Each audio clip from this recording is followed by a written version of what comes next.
So another thing I would like to talk about is how not to get pregnant, okay? So that way when you do decide you know, to have sex, that you're gonna make sure you don't get knocked up. If you're not trying to get knocked up. Birth control exists. There are a lot of organizations out there that will, you know, give you access to it and so forth. Birth control has a lot of negative side effects. Make sure that if you are using birth control, make sure that your body can tolerate it well. Headaches and like really being like over emotional and like depression, and these are all signs that you're not tolerating your birth control very well. And you can actually switch to another birth control that works better for your body, and you should, because like at the absolute worst, birth control can cause like blood clots and like liver damage and actually be fatal. Okay, so just make sure that you can tolerate your birth control well if you're using birth control. Also, there are natural ways to not get pregnant without using birth control. Some people are like, oh, I don't want to risk it, but I'll just share them, you know, with those that don't want to deal with the side effects of, you know, pharmaceuticals. Birth control, all birth control introduces artificial hormones into the body, and, you know, ultimately we don't know what impact that has long term. So it is risky just using it in general. We'll also discuss like some natural ways not to get pregnant for those that are interested in using, you know, this information. So number one, have some menstrual cycle literacy, okay? The menstrual cycle is our own personal calendar that is just based on our menstrual cycle. Menstrual and like menses and menstruation, they're all based on the word moon, okay? So it's like, and the word month is based on the word moon. So our menstrual cycle is our own personal month, okay?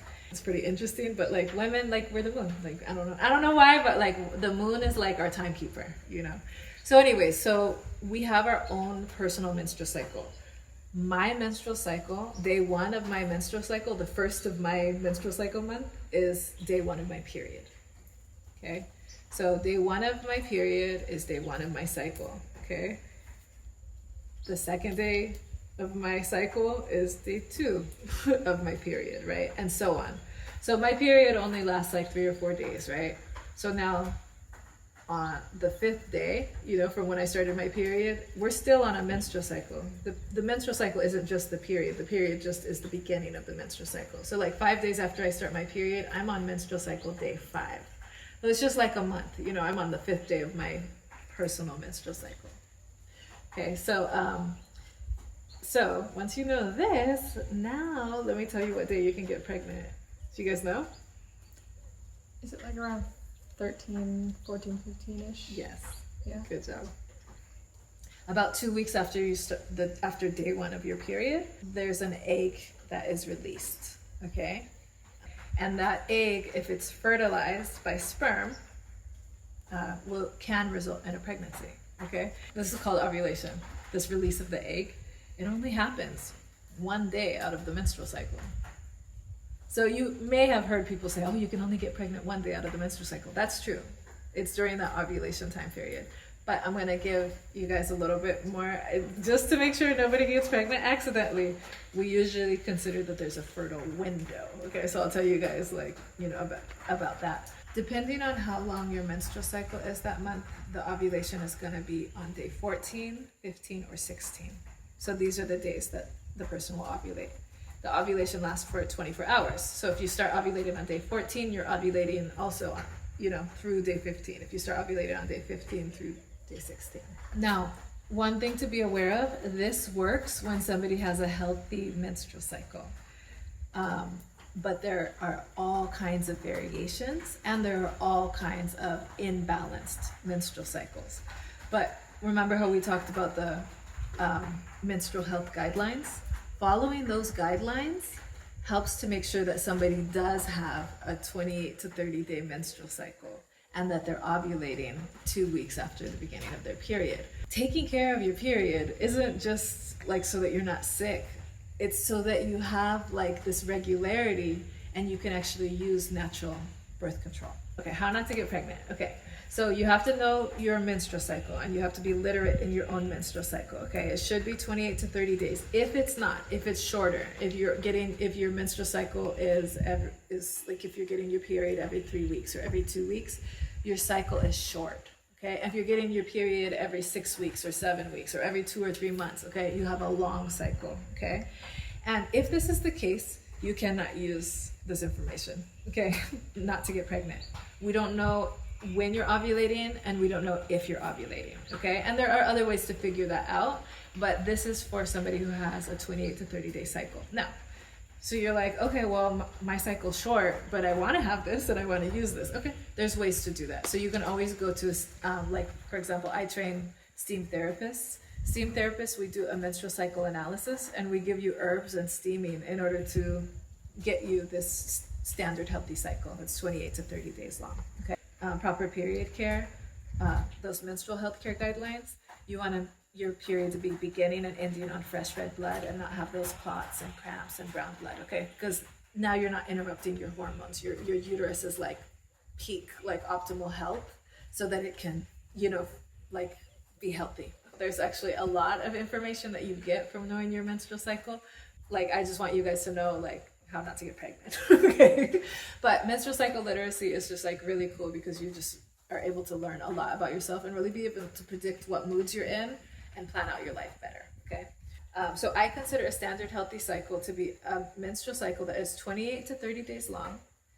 There's a 4-day long period that begins and ends on fresh red blood, and there's no negative side effects, okay?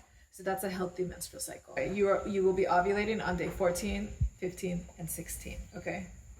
One of these days, and it fluctuates from month to month, okay? So now, instead of like, even though you can only get pregnant on that one day, we just have to just go ahead and look at those 3 days and be like, you know what, these 3 days, do something else, be interesting. Have some hobbies, okay? Like, and do something else, okay? And also, your body will want somebody, like, even if it's the wrong partner, like there could be somebody and you are never interested in this person. Like they're cringe to you almost like anytime you've ever seen them, but like you see them all of a sudden on day 15 and like there's just something about them that's glowing and you're just like, I don't know how or why it happened, but yeah, we slept together. Oh, and guess what? I'm pregnant, right? Like that's like, when you're ovulating, like people are attractive. And not only that, you are like, your body is like, just naturally just like giving off like a perfume scent, like a scent that like everything in nature can pick up on.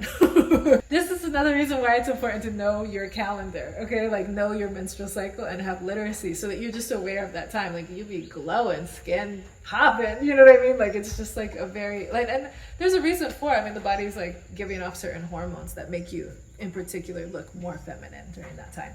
Okay, avoid sex during those days, and then you won't get pregnant. But there's one more little thing to pay attention to. Sperm. Okay, it's seeds, the seed. It can stay alive for 5 days if it's healthy.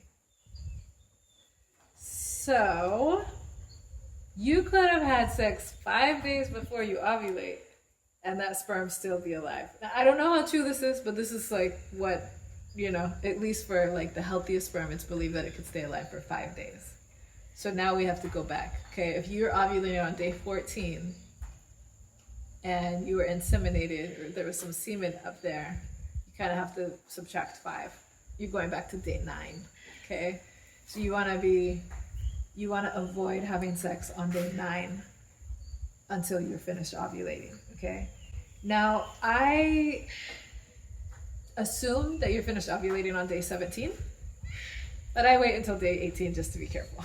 Okay, that's your fertile window. So menstrual cycle days 9 to 18, avoid being inseminated or else you could get pregnant. Okay, any other day of the month you can have sex and you will not get pregnant. I used it successfully for I think 5 years. You could use it very successfully. And then like if for whatever reason you do want to have sex and you know that you're fertile, you could use condoms. However, condoms can break, and if a condom breaks, you will get pregnant. Okay? Like if you have a healthy menstrual cycle, you're very fertile. So, just depending on your age and who your partner is, and whether you think that you want this to be a long-term partner and like a parent to your child or not, like, you know what I mean? Like, use all of that to make a determination on whether or not you want to, like, say, use a backup sex method. Definitely don't use the pull out on any of those days. Okay, pull out, you could use it any other day if you want, like, but don't use it during the fertile window, because just just don't do it unless you're sure that you're okay with getting pregnant. Okay, all right, that's it. Okay, so a couple helpful tools to know about to be able to have higher level of menstrual cycle literacy is there's something called FAM, like fertility awareness method, and you can take a class in that, or like find a coach, and they tell you just all kinds of stuff about your menstrual cycle. Very cool. There is an app called Natural Cycles. I don't think it's free. I think there's a subscription, but it is actually considered to be 99% effective as a birth control method. And it's all natural. The only thing that they use is temperature. You can take your temperature, like with a thermometer, every morning to tell when you've ovulated. Like our temperature is lower during the first half of our menstrual cycle, and then once we ovulate, it goes higher, and then it's higher during the second half. So if you take your temperature every morning, and then one morning it's higher, and again, usually it's on day 14, 15, or 16, then you know that you've ovulated, or that you're currently in that 24-hour long period. And then after that, you know that that you've already ovulated. So Natural Cycles is a great way. And then also just talking this and learning more about fertility awareness. People usually only are interested in this when they're trying to get pregnant, but it's just useful. Again, it's useful for not getting pregnant as well. Okay, so let's talk about Plan B. Okay, oops. Oops, I might be pregnant. Okay, it's gonna happen. I'm sure everybody's gonna have a point in their life where they're in this situation and you don't want to be pregnant. Okay, again, there are drugs for Plan B. There are pharmaceuticals that you can take. They're pretty gnarly. They include, I don't know what's in it, but usually there's kind of like a lot of side effects that it takes while that like detoxes from the body. It can throw things off for a couple months. Again, that's one option. But there's another thing that's important to know, which is how to get your period to come. If you've been inseminated, okay, and you know that you don't want to get pregnant and you're worried that you might get pregnant, just start doing things to get your period to come, okay? So I actually do think it's really important for all of us to know how to do this. But the trick is, don't wait until your period is missing. If you've been inseminated, you start working on it right at that point, okay? A pregnancy can't be detected basically until like your period is missing. Okay, so you have to wait until like day 28 or 29 or 30. That's when you can take a pregnancy test and it can tell you if you're pregnant. So what do? You make sure to do everything during that 2-week time period after you've been inseminated to make sure that your period will come, okay? There's a couple ways to do this. Number one, emmenagogue teas. Big SAT word, I know. Emmenagogue means something that cleans out the uterus, okay? So within medicine, within like, whatever, within herbalism, if you look for this term, emmenagogue, it means something that cleans out the uterus. So for example, dandelion tea is an emmenagogue. Mugwort tea is an emmenagogue. Everywhere that you go in the world, there are going to be different emmenagogues and emmenagogue teas. Spicy foods are emmenagogues, okay? So as long as you can tolerate spicy foods and emmenagogue teas, drinking them all day long, every day, okay? Just strong infusions of if you go to the store and you get say dandelion tea, put 2 or 3 in that tea bag, in your teacup and drink it. You know what I mean? So do things that are gonna help make sure that your period comes, okay? So number 1 are emmenagogue teas. And then number 2, steaming. Okay, steaming is really useful in this situation. You want to steam as soon as possible. So if you can steam that same, within an hour afterwards, that's great. Now again, I've already recommended, part of the sexual health guidelines is that you clean after. So go ahead and rinse out everything out as well as you can, and then steam. And just steam every day. And then if you talk to a steam practitioner, they might even be able to give you really strong herbs, give you like a more intense steam plan, just to make sure that your period is gonna come. If your period comes on day 28 or 29, you're good, right? It's only after that then now we have to think about things like abortion and you know what I mean? Like, how do I tell him? Like, what's he gonna say? How do I tell my parents, right? Like, just know how to make your period come. If you are inseminated, first of all, be careful. Have proper menstrual cycle literacy. Only have sex or be inseminated when you're ready to get pregnant. Don't get inseminated, during your fertile window when you're not ready to get pregnant. First of all those things. But secondly, if it happens, know how to get your period to come. And steaming is a really great tool. And you can always make an appointment directly with a steam practitioner, specifically a steam therapist, who can give you a steam plan and herbs to be able to be helpful. They'll give you really strong amenogod herbs to steam with. But also just steam with anything, like lemon peels, lemongrass, like mint tea, like whatever. Just steam until your period comes, But don't chance it. Like, get an appointment with a steam therapist if you can, to make sure that within that your period is going to come when it's supposed to come. All right, that's it.